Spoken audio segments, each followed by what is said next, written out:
Soulstice is a brand new hack and slash adventure where a superhuman battles through a grim world alongside her sister. Also, her sister is a ghost. To tell us more about this premise is the game's director, Fabio Pagetti, and Samuele Perseo, a producer on the game. Gentlemen, welcome to the show. Hi, nice to meet you. Nice to meet you as well. So, this game seems to take some inspiration from other hack and slash games that came before it. What's something that is unique to Soulstice? First of all, we try to do our personal take of this kind of games. We study a lot the biggest franchise and game in this field, all the most famous hack and slash, and we decide to put all our attention on find something very special. And in this case, we decide to move on the decision to create an hack and slash based on two different characters controlled at the same time.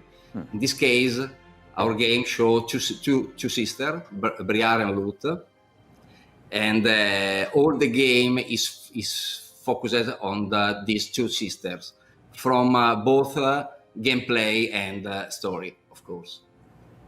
So what can you tell us about these two sisters?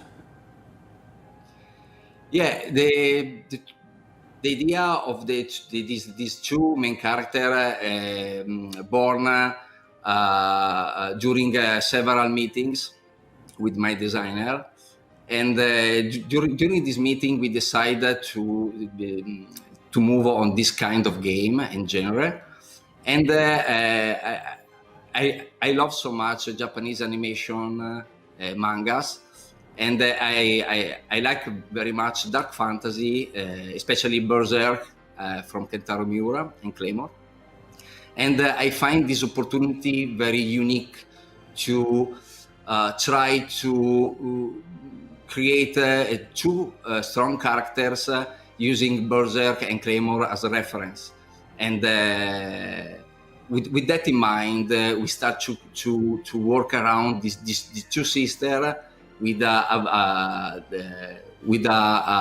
very terrible past and a great mission for the game.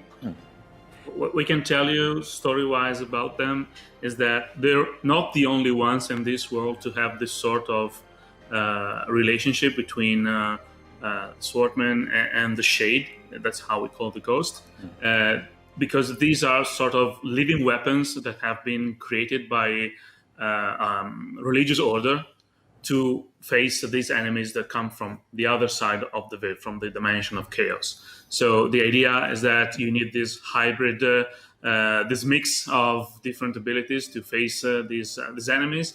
What makes each chimera, because they're called chimeras, what makes each chimera unique is a relationship between the two characters. Obviously, Briar and Lute are the ones that we will get to know best because they are our main characters, but you will have the chance to meet others in the game and see the inherent danger that this condition, their own life and uneasy balance represents. And they were not, we can tell you something, not too much because we don't want to spoil the story. Sure. But they didn't have a say in their transformation, in their rebirth. And the way that each one of them reacts to this is different. And since they're always on screen together, they get to have a voice about what they face and the story as it unfolds. So the idea is that we have not only one but two characters facing their own narrative arcs and trying to solve some issues between them as well as the story goes on. So even though there are two main characters, is this a single-player game? Yes, but in truth, you get to control directly Briar, the sword woman. What happens with Lute is that he is an AI-driven character that is a mix of manual input from the player and contextual actions. But Fabio can tell you more about this. Yeah, the two sisters, mainly in combat, the two systems respond on a we call that a unity system. that show to the player the value of unity between both, and respect that value, Lute become more powerful, and also allow the player to interact with their action more than normally. When this unity value grows up, unlock special moves for both sisters, and these special move consist in a very powerful special attack that the two sisters do in complete synergy. On a higher level, the two sisters become more and more powerful, but I can say more on that because there is something special in the future respecting this kind of unity system. I see. Okay, so we see quite a few different weapons being used. What kind of weapons and moves can players expect to use in the game? Mainly, the main character uses a signature weapon. Is this big sword you see in the trailer and in the gameplay. We work on that sword keeping in mind famous sword from the game and also manga, like the sword from Final Fantasy VII, the Berserk sword. But also I really like, for example, the sword coming from, for example, Monster Hunter and Bloodborne. And in fact, our signature weapon can be transformed from a big sword into a big mace. Of course, in this kind of game, the player can unlock and use a different secondary weapon. In this case, in our gameplay video, we have at the moment the big iron gauntlet and the wimp. Wimp is used especially when you have a lot of enemy around you, because it's a long-range weapon, but he don't do the same damage as the gauntlet. For example, gauntlet is used on single target, and especially versus the enemy that have an armor. So with the gauntlet, you can break armor on the enemy. Signature weapon is sword and mace. Sword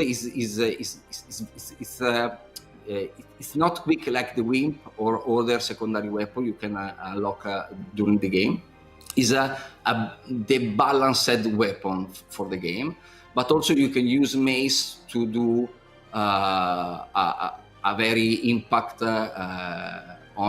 also on character with armor, but in a different way than the gauntlet. And all the secondary weapon for sure unlock special ability and moves for both systems. The idea is that we wanted something strong also from a visual point of view to identify the character with, but on the other hand, we also wanted to offer the players with a good array of different options. And obviously, if you play on easy or normal, you don't have to care too much about which weapon to select. You can just do whatever you want, actually.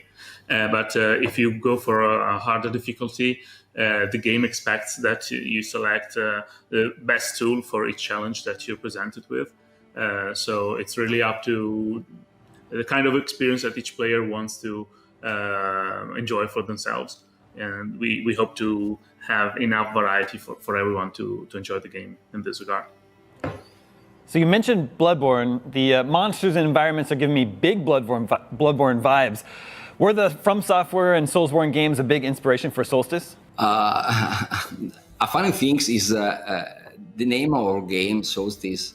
When we released the announcement trailer, a lot of people think, okay, it's a Souls-like game, but it's not that. For sure, you see from the trailer and the gameplay is totally an hack and slash. The name born because of a very important fact in the in the story of the game. There is a big event in the game called the Soulstice of Soul, and the title born from. On the other end, for sure, the From Software game inspire us a lot. In fact, we are not Japanese people; we are European people, and for us, create this type of games is very difficult, especially from a visual point of view. But for Soulstice, all environment we created is much realistic that a lot of Japanese game, especially games inspired by Japanese animation and manga.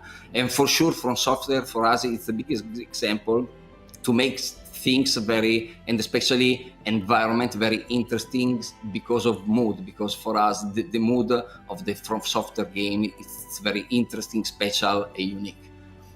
Yes, it was more a source of inspiration about tone and atmosphere, or the general dark fantasy, low fantasy setting.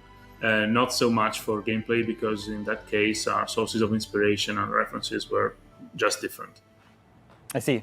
Is this a boss fight that we're seeing right now? Yeah, this is the first boss fight in the game. We have also mini boss. This is the very first boss, and in this case the player is called to use all the ability and game rules that he have learned during the first branch of mission before him. This boss is a possessed enemy. In the game, we have mainly three family of enemy. We have corrupted human enemy. We have a ghost void enemy, and we have possessed. In fact, if you see, our main character, especially Lute, can cast two type of different auras. One is blue, and one is red. Here, our reference for sure is Ikaruga, and with these two kind of aura, Lute, for example, with the blue aura can materialize a ghost bright enemy, and in this case, for this boss, with the red one, he allow Briar, the big sister, to hit the enemy, because if you don't activate the red aura, you can't damage possessed family enemy. Yes, the idea is that this aura system is designed to make each fight different, and to cause it to play out in a different way according to the objectives, the targets that you set for yourself. So, for example, there may be a wraith attacking from a distance, and you may want to use your aura to get close and target it. But at the same time, you might have other types of enemies that will try to, gain the advantage because of the fact that you're not dealing with them directly. And this also is strictly related to the presence of both character in each fight, because the idea was that we want the player to drive the battle, and Lute is there to make it possible to deal with enemies that surround you, or that try and attack you from behind, for example. She will be able to shield you, or to bounce them off, or to hit them from a distance. Obviously, there's a lot of different events going on in each arena, and the idea is that Lute makes it possible for you to dominate these arenas nonetheless. Well, you had me at Ikaruga. That is the magic word, one of my favorite games of all time. Soulstice is looking amazing. It's definitely one we can't wait to see more of. Thank you both for stopping by. Stick around for more Gamescom 2021 right here on IGN.